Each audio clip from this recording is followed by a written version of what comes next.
Hello दोस्तों, good morning. स्वागत है एक बार फिर से आप सभी का एमजेटी एजुकेशन में। दोस्तों आज है 16 अप्रैल। आज की वीडियो में हम लोग बात करेंगे 16 अप्रैल 2022 की मोस्ट इंपॉर्टेंट करंट अफेयर के क्वेश्चंस के बारे में। पूरी वीडियो ध्यान से देखिएगा, पूरी वीडियो डिटेल में आपको समझाई गई है। अगर वीडियो पसंद आए तो वीडियो को लाइक और शेयर जरूर कर देना। चैनल पर नया आए हो चैनल को सब्सक्राइब करके बेल आइकन को प्रेस कर देना, जिससे आने वाली वीडियोज़ का नोटिफिकेशन आप तक पहुँचता रहे। इसके साथ ही दोस्तों, अगर आप जनवरी, फरवरी, मार्च की ई बुक लेना चाहते हो तो ये आप जा करके ले सकते हो ऐप पर। हिंदी और इंग्लिश दोनों लैंग्वेज में अवेलेबल है, तो इंग्लिश वाले स्टूडेंट भी इसे ले सकते हैं और हिंदी वाले स्टूडेंट भी ले सकते हैं। आप अगर एप्लीकेशन से नहीं ले पा रहे हो तो नीचे व्हाट्सएप का नंबर दिया गया है, वहाँ से जा करके आप UPI पर पे करके मंगा सकते हो व्हाट्सएप पर भी। इसके अलावा NTPC का दोस्तों बैच आया हुआ है, बहुत ही शानदार बैच है। लगातार इसमें स्टूडेंट इनरोल कर रहे हैं। अगर आप CBT2 को अपना सिक्योर करना चाहते हो, 100% स्कोर करना चाहते हो GS सेक्शन में, तो आप इस बैच को परचेज कर सकते हो।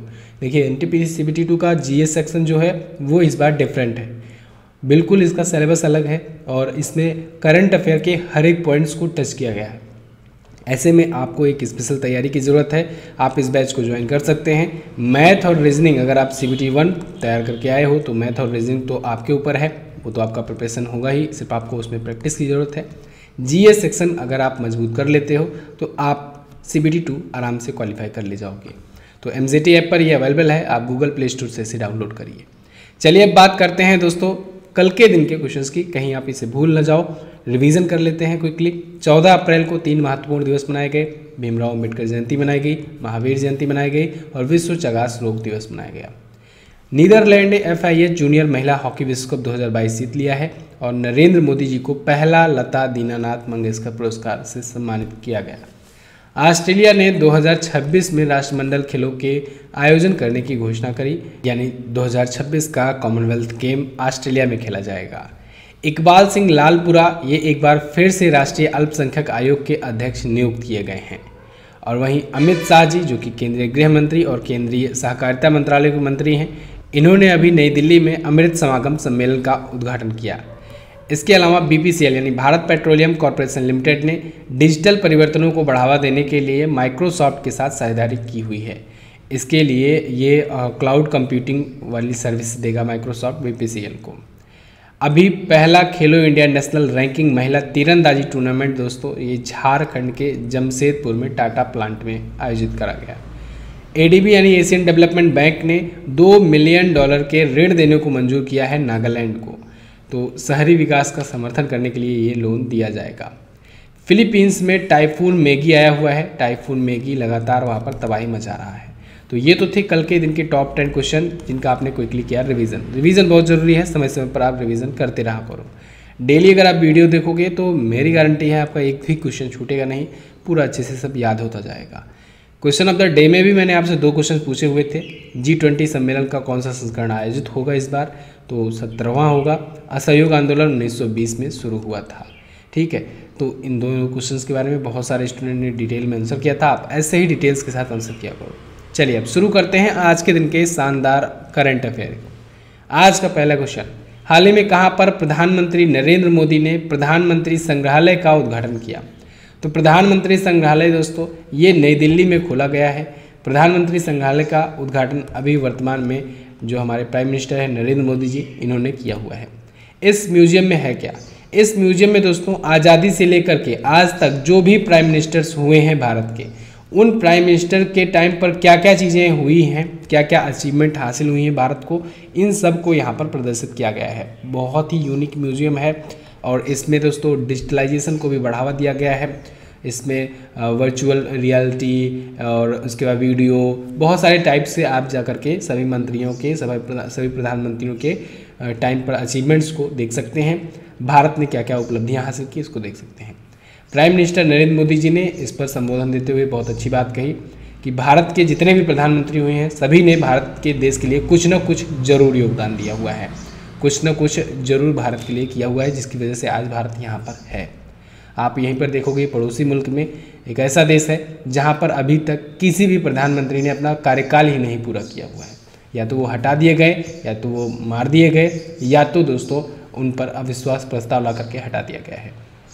ये सारी चीज़ें हुई। फिलहाल यहाँ पर 14 अप्रैल को डॉक्टर भीमराव अंबेडकर जी की जयंती पर नई दिल्ली में प्रधानमंत्री संग्रहालय का उद्घाटन किया गया।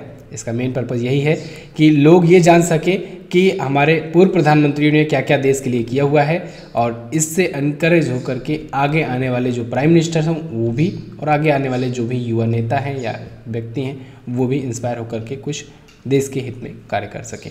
क्लियर। अगला देखते हैं। हाल ही में किसने कुष्ठ रोग के लिए अंतर्राष्ट्रीय गांधी पुरस्कार 2021 प्रदान किया? तो अंतर्राष्ट्रीय गांधी पुरस्कार 2021 अभी प्रदान किए गए हैं। ये प्रदान किए गए एम वेंकैया नायडू जी के द्वारा। Vice president of India M Venkaiah Naidu ji ने अंतर्राष्ट्रीय गांधी पुरस्कार दिया। ये पुरस्कार दोस्तों 2 कैटेगरी में दिया जाता है। एक तो दिया जाता है इंडिविजुअल कैटेगरी में, और एक दिया जाता है इंस्टीट्यूशनल कैटेगरी में। यानी कि एक दिया जाता है व्यक्तिगत श्रेणी में, एक दिया जाता है संस्थागत श्रेणी में। तो जो व्यक्तिगत श्रेणी में दिया गया वो डॉक्टर भूषण कुमार जी को दिया गया। चंडीगढ़ के एक मशहूर डॉक्टर हैं कुष्ठ रोग के लिए। और संस्थागत श्रेणी में जो दिया गया वो सहयोग कुष्ठ यज्ञ ट्रस्ट को दिया गया। गुजरात का ये ट्रस्ट है। ठीक है। तो ये दोनों ही कुष्ठ रोग के लिए काम करते हैं, कुष्ठ रोग के निपटान के लिए काम करते हैं। इनके योगदान के लिए इन दोनों को सम्मानित किया गया है। आपको याद होगा 30 जनवरी को दोस्तों जब गांधी जी का निधन हुआ था, उस दिन को मनाया जाता है विश्व कुष्ठ रोग दिवस के रूप में। ठीक है। क्योंकि गांधी जी ने कुष्ठ रोगियों के लिए भी काफ़ी ज़्यादा पहल चलाई थी, मुहिम चलाई हुई थी, इस वजह से दिया जाता है। तो अभी देखिए ये भी उसी से रिलेटेड है। कुष्ठ रोगियों के लिए अंतर्राष्ट्रीय गांधी पुरस्कार गांधी मेमोरियल लेप्रेसी फाउंडेशन के द्वारा दिया जाता है। तो वर्ल्ड लेप्रेसी डे जो मैंने बताया ये भी आप याद रखेंगे 30 जनवरी। हालांकि कभी कभी ये 31 जनवरी को मनाया जाता है, लेकिन एक्चुअल जो डेट है वो 30 जनवरी ही है, क्योंकि कारण है गांधी जी की पुण्यतिथि। ओके। शहीद दिवस भी भारत में मनाते हैं गांधी जी की पुण्यतिथि पर। अगला, हाल ही में किसने प्रतिष्ठित रेकजाविक ओपन शतरंज टूर्नामेंट जीता? तो अभी हाल ही में आर प्रज्ञानंद ने जीता हुआ है। भारतीय ग्रैंड मास्टर हैं दोस्तों, इन्होंने जीत लिया है रेकजाविक ओपन शतरंज टूर्नामेंट। ये कहाँ पर आयोजित हुआ? ये रेकजाविक में आयोजित हुआ, आइसलैंड में। ये प्रज्ञानंद आपको दिख रहे हैं, तो इन्होंने जीत लिया है। आइसलैंड के रेकजाविक में आयोजित हुआ। अच्छा, किसको हरा करके जीता? इन्होंने फाइनल में भारतीय ही खिलाड़ी थे डी गुकेश, इनको हरा करके जीता। ये भी भारतीय ग्रैंड मास्टर हैं और ये भारत के सबसे युवा ग्रैंड मास्टर बने थे। याद होगा आपको, डी गुकेश भारत के सबसे युवा ग्रैंड मास्टर हैं। तो इन्हीं को फाइनल में हरा करके आर प्रज्ञानंदन ने जीत लिया हुआ है।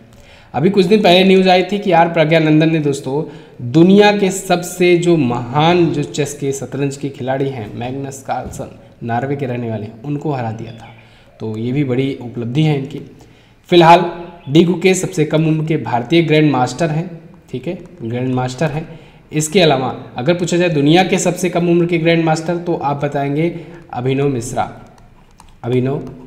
मिश्रा। ठीक है ना। ये भारतीय मूल के तो हैं लेकिन अमेरिकी नागरिक हैं। ओके, तो भारत के नहीं हुए ये। इसके अलावा दोस्तों भारत के पहले ग्रैंड मास्टर कौन है? तो आप बताएंगे विश्वनाथन आनंद। विश्वनाथन आनंद दोस्तों ये 1988 में बने थे ग्रैंड मास्टर, और इनको 1991-92 में मिला राजीव गांधी खेल रत्न पुरस्कार। राजीव गांधी खेल रत्न का पुरस्कार का अभी नाम बदला गया है, और नाम क्या रख दिया गया है? नया नाम है मेजर ध्यानचंद खेल रत्न पुरस्कार। ठीक है ना। तो ये भी आप याद रखेंगे। अच्छा, जो ये विश्वनाथन आनंद हैं, इन्होंने अपनी एक पुस्तक भी लिखी हुई है। क्या नाम है पुस्तक का? Mind master. क्या नाम है?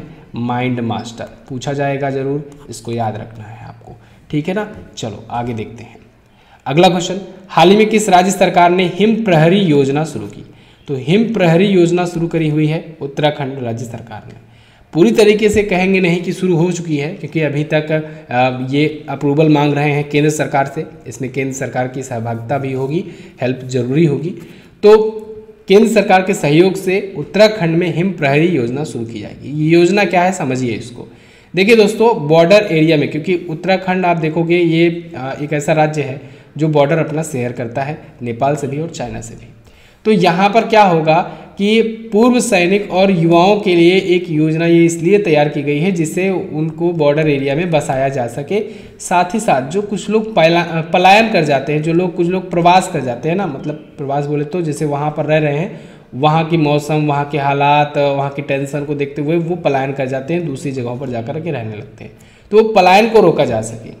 ठीक है ना। तो सीमा क्षेत्र से लगे जो क्षेत्र हैं वहाँ पर पूर्व सैनिकों को बसाने की प्राथमिकता दी जाएगी इस योजना के तहत। साथ ही साथ पलायन को रोका जा सकेगा, ठीक है। उनको इस प्रकार की वहाँ पर सुविधाएं दी जाएंगी कि ये आप लोग यहीं पर रुको। तो उत्तराखंड सरकार ने शुरू किया हुआ है। उत्तराखंड से ही याद हुआ है आपको दोस्तों, पुष्कर सिंह धामी अभी नए सीएम बनकर के आए हुए हैं दोबारा से। इन्होंने आते ही घोषणा की कि हम यूनिफॉर्म सिविल कोड लागू करेंगे, ठीक है। यूनिफॉर्म सिविल कोड ये लागू करेंगे और इसके लिए इन्होंने कमेटी वगैरह भी बैठाना शुरू कर दिया है। उत्तराखंड आया है, उत्तराखंड आप देखोगे मैप में यहाँ पर है, ये रहा उत्तराखंड। ये देहरादून इसकी विंटर कैपिटल है, गैरसैंण समर कैपिटल है इसकी। अलग कब हुआ था? अलग 1999 में दोस्तों ये उत्तर प्रदेश से हुआ था। 13 जिलों को काट करके उत्तराखंड बनाया गया था, हालांकि उत्तरांचल बनाया गया था। बाद में 2007 में इसका नाम बदल करके उत्तराखंड किया गया, ठीक है। पुष्कर सिंह धामी बीजेपी पार्टी से सीएम है। लेफ्टिनेंट जनरल गुरमीत सिंह यहाँ के गवर्नर हैं। Sanjay Kumar Mishra chief justice of Uttarakhand. यहाँ पर दोस्तों भीमताल, नैनीताल, ताल, सप्तऋषि कुंड और बहुत सारे माता ताल, ये सभी ताल यहाँ पर झीलें हैं, ठीक है। जिम कॉर्बेट नेशनल पार्क, जिसका पुराना नाम था हेली नेशनल पार्क और नया नाम अभी हो गया है रामगंगा नेशनल पार्क, तो ये यहीं पर है। भारत का सबसे पुराना नेशनल पार्क है, नाम आप याद रखेंगे। छपेली, छोलिया, हारुल ये प्रमुख लोक नृत्य हैं। अगला, हाल ही में टाटा डिजिटल के अध्यक्ष कौन बने? तो टाटा डिजिटल के नए अध्यक्ष दोस्तों बन गए हैं एन चंद्रशेखरन। जी हाँ, एन चंद्रशेखरन जो टाटा सन्स के दोस्तों अध्यक्ष हैं, इन्होंने इसका भी पद ग्रहण कर लिया है। आपने देखा कुछ दिन पहले ही, अभी फरवरी 2022 में इनका अगला कार्यकाल भी 5 साल के लिए बढ़ा दिया गया, ठीक है। टाटा सन्स के अध्यक्ष के रूप में एक बार फिर से 5 साल का इनको कार्यकाल मिला। इसके अलावा एयर इंडिया में दोस्तों आपको पता होगा कि इल्गा यासी ने कहा कि अब हम सीईओ नहीं बनेंगे, सीईओ का पद ग्रहण नहीं करेंगे। तो एन चंद्रशेखरन ने कहा चलो ठीक है, इसका भी हम लोग पद संभाल लेते हैं। अभी टाटा डिजिटल आया, टाटा डिजिटल का भी ये कहे कि ठीक है चलो अभी कोई जब तक मिल नहीं रहा है, इसका भी हम पद संभालते हैं, ठीक है।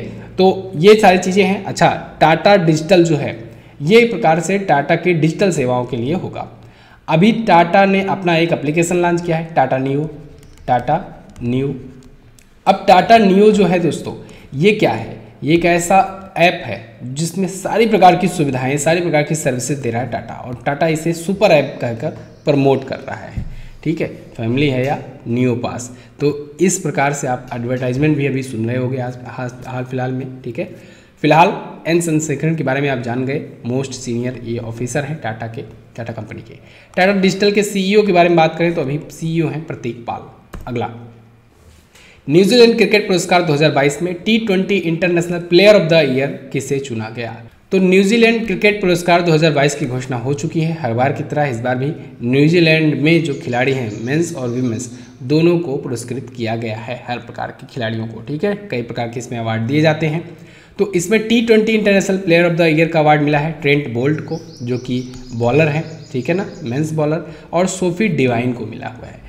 तो दोनों जो हैं ये ऑप्शन आपका करेक्ट होगा। अच्छा, ये आपको इमेज में दिख रहे हैं, ये तो कैप्टन है महिला क्रिकेट टीम की न्यूजीलैंड की, और ट्रेंट बोल्ट जो है ये बॉलर हैं। बाकी के जो पुरस्कार हैं, इसमें जो सबसे इम्पोर्टेंट पुरस्कार है वह है सर रिचर्ड हेडली मेडल। ये न्यूजीलैंड क्रिकेट का सर्वोच्च सम्मान माना जाता है, न्यूजीलैंड क्रिकेट का सबसे बड़ा पुरस्कार है। तो टिम साउदी को मिला हुआ है। टिम साउदी दोस्तों ये भी एक बॉलर ही हैं, ठीक है ना। तो न्यूजीलैंड के बॉलर टिम साउदी को मिला है, ये पहली बार अपनी लाइफ में ये अवार्ड पाए हुए हैं, सर रिचर्ड हेडली मेडल, यही पूछा जाएगा। इसके अलावा महिला super smash player of the year Amelia Kerr, men's में Michael Bracewell, fan moment of the year Ross Taylor को मिला हुआ है, क्योंकि रॉस टेलर अपने लास्ट मैच में जब खेल रहे थे तो अंतिम विकेट लिए, जबकि ये बैट्समैन है। तो ये fan moment of the summer था, ठीक है। तो रॉस टेलर फिलहाल बहुत ही महान ये बल्लेबाज थे और रिटायरमेंट ले चुके हैं। International women ODI player of the year Amelia Kerr को, men's ODI player of the year William को, और umpire of the year Chris Gaffaney को मिला हुआ है। क्लियर? अगला देखते हैं।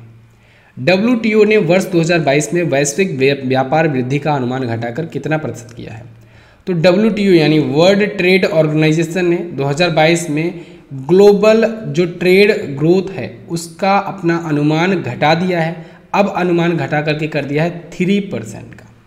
WTO वर्ल्ड ट्रेड ऑर्गेनाइजेशन, इसने इससे पहले अभी अक्टूबर 2021 में अपना अनुमान लगाया था 4.7% रहेगा, वैश्विक व्यापार वृद्धि। लेकिन अभी रसिया और यूक्रेन का जो कॉन्फ्लिक्ट हुआ, इसकी वजह से दोस्तों दुनिया भर में उथल पुथल मची, बहुत सारे सैंक्शंस लगे, आपने देखा रसिया पर, और तेल कंपनियों ने अपने दाम बढ़ाना शुरू किए, पाम ऑयल कंपनियों ने बढ़ाना शुरू किए, और भी जो भी चीज़ें हुई, व्हीट का दाम बढ़ा, तो भारत में तो नींबू का दाम बढ़ गया फिलहाल। तो यहाँ पर क्या हुआ कि इन सब चीज़ों की वजह से वैश्विक व्यापार में वृद्धि आ गई, वृद्धि जो हुआ वो अनुमान जो था वो कम हो गया, ठीक है। तो 2023 के लिए भी इसने अपना नया अनुमान जारी किया है कि 3.4% वृद्धि का अनुमान 2023 में होगा। विश्व व्यापार संगठन के बारे में अगर बात करें, 1995 में स्थापित हुआ था, जिनेवा में हेडक्वार्टर है, नोगोंजी ओकोंजो-इवेला इसके वर्तमान में है अध्यक्ष। विश्व व्यापार संगठन यानी कि WTO, एक आपको देखने को मिलेगा UNWTO, तो इसको देख करके कभी कंफ्यूज मत होना, ये जो है ये United Nation World Tourism Organization है, ठीक है ना। इसका हेडक्वार्टर कहाँ पर है? मैड्रिड स्पेन में है, और WTO का हेडक्वार्टर कहाँ पर है? जिनेवा में है, अलग अलग है, यहीं पर एग्जामिनर कंफ्यूज करने के लिए पूछता है। अगला, स्टेट चाइल्ड क्रिकेट कप 2023 की मेज़बानी कौन करेगा? इसकी मेज़बानी करेगा भारत। 2023 में दोस्तों स्ट्रीट चाइल्ड क्रिकेट विश्व कप हो रहा है भारत में। आपको पता होगा भारत ही आईसीसी का जो ODI क्रिकेट वर्ल्ड कप है, या कहें आईसीसी जो जनरली, क्योंकि ODI वाला तो हम लोग बोलते नहीं हैं, आईसीसी क्रिकेट वर्ल्ड कप जो है वर्ल्ड कप, इसकी भी मेज़बानी करने वाला है 2023 में इंडिया। तो साथ ही साथ स्ट्रीट चाइल्ड क्रिकेट विश्व कप की भी मेज़बानी करेगा। इसमें क्या होगा? इसमें गली क्रिकेट टाइप का होगा, ठीक है। स्ट्रीट चाइल्ड क्रिकेट बच्चों के लिए ये होगा, वर्ल्ड कप टाइप का होगा। Street child United and save the children India के द्वारा ये आयोजित कराया जा रहा है। इसमें वर्ल्ड बैंक भी सहयोग करेगा, आईसीसी भी सहयोग करेगा, इंटरनेशनल क्रिकेट काउंसिल, और ब्रिटिश हाई कमिश्नरेट भी इसमें सहयोग करेगा, ठीक है। तो ये आयोजित होगा। अच्छा, इन सब के बारे में जान लो। विश्व बैंक 1945 में स्थापित हुआ था, वाशिंगटन DC में हेडक्वार्टर है, और डेविड मलपास इसके अध्यक्ष हैं। आईसीसी के बारे में 1909 में स्थापित हुआ था, दुबई में हेडक्वार्टर है, और ग्रेग बार्कले इसके अध्यक्ष हैं, और जेफ एलार्डिस इसके CEO हैं। ब्रिटिश उच्चायोग के बारे में अगर क्या बात करें, ब्रिटेन के बारे में जान लो, ब्रिटेन के PM हैं बोरिस जॉनसन। आगे देखते हैं, हाल ही में T20 क्रिकेट में 10,000 रन पूरा करने वाले दूसरे भारतीय बल्लेबाज कौन बने? तो T20 क्रिकेट में 10,000 रन पूरा करने वाले दूसरे भारतीय बल्लेबाज बन गए हैं रोहित शर्मा। पहले कौन बने हैं, गेस करो? विराट कोहली। ये सबसे पहले भारतीय हैं दोस्तों T20 क्रिकेट में 10,000 रन पूरा करने वाले। अभी इस T20 क्रिकेट में दोस्तों टोटल शामिल है हर प्रकार का T20 फॉर्मेट का, चाहे वो IPL हो, चाहे वो T20 मैच हो, कोई सीरीज हो, या T20 इंटरनेशनल हो, ठीक है, इन सब का इसमें जोड़ा गया है। तो विराट कोहली पहले भारतीय, रोहित शर्मा अभी दूसरे भारतीय बने हुए हैं। रोहित शर्मा के बारे में बात करें तो ये क्रिकेट के भारत में तीनों फॉर्मेट के कैप्टन वर्तमान में बन चुके हैं। विराट कोहली तीनों फॉर्मेट से कैप्टनसी छोड़ चुके हैं, और इनको कैप्टन बनाया गया है भारतीय टीम का, ठीक है। इसके अलावा ये IPL में मुंबई इंडियंस का प्रतिनिधित्व करते हैं, मुंबई इंडियंस की कैप्टनसी करते हैं। इनकी कैप्टनसी में मुंबई इंडियंस 5 बार IPL का खिताब भी जीती हुई है। मोस्ट सक्सेसफुल टीम है मुंबई इंडियंस IPL की। 5 बार कब जीती थी? 2013 में, 2015 में, 17 में, 19 में और 20 में। ये 5 बार IPL का खिताब मुंबई इंडियंस को दिलाया रोहित शर्मा ने। क्लियर है बिल्कुल? चलिए अगला देखते हैं। सोना उपभोक्ता के मामले में भारत विश्व में कौन सा स्थान है? तो सोना उपभोक्ता के रूप में भारत विश्व में दूसरा स्थान रखता है। सबसे बड़ा सोने का उपभोक्ता जो है वो चाइना है। सोना बोले तो गोल्ड, ठीक है। तो गोल्ड का सबसे बड़ा जो कंज्यूमर है वो है चाइना, ठीक है। और सेकंड पर है अपना प्यारा भारत, सबसे ज़्यादा गोल्ड को कंज्यूम करने के मामले में। अभी हाल ही में एक रिपोर्ट आई है, इसमें gold consume, gold export, gold import, इन सब की चीज़ें डाटा बताया गया है। ऑफिशियल जो डाटा आया है उसमें ये बताया गया है कि 2021-22 में भारत में सोने का इम्पोर्टेशन जो है ये काफ़ी ज़्यादा डिमांडिंग रहा। इसकी वजह से 33.34% बढ़ करके 46.14 बिलियन रुपए हो गया है, ठीक है। इम्पोर्टेशन इतना हुआ है। और सोने के आयात में वृद्धि जो है 2020-21 की अपेक्षा 102.62 बिलियन डॉलर के मुकाबले व्यापार घाटे को भी बढ़ा दिया है। व्यापार घाटा अब कितना है? 192.41 बिलियन डॉलर। 2021-22 के दौरान रत्न और आभूषण का निर्यात जो है यानी एक्सपोर्टेशन जो है वो 50% बढ़ गया है और हो गया है 39 बिलियन डॉलर। ये तो रिपोर्ट है। तो आपको याद रखना है दुनिया का सबसे बड़ा कंज्यूमर कौन है? चाइना है, दूसरा सबसे बड़ा कंज्यूमर कौन है, भारत है। क्लियर। तो बस दोस्तों ये तो थे आज के दिन के टॉप 10 करंट अफेयर के क्वेश्चंस। आई होप आपको समझ में आए होंगे और याद हो गए होंगे क्वेश्चंस। अगर याद नहीं हुए हैं कल की वीडियो देख लेना, रिवीजन करा देंगे, फिर याद हो जाएगा। फिर भी नहीं याद होगा तो इसका PDF दिया जाता है, आप MZT ऐप से जाकर PDF रीड कर लेना।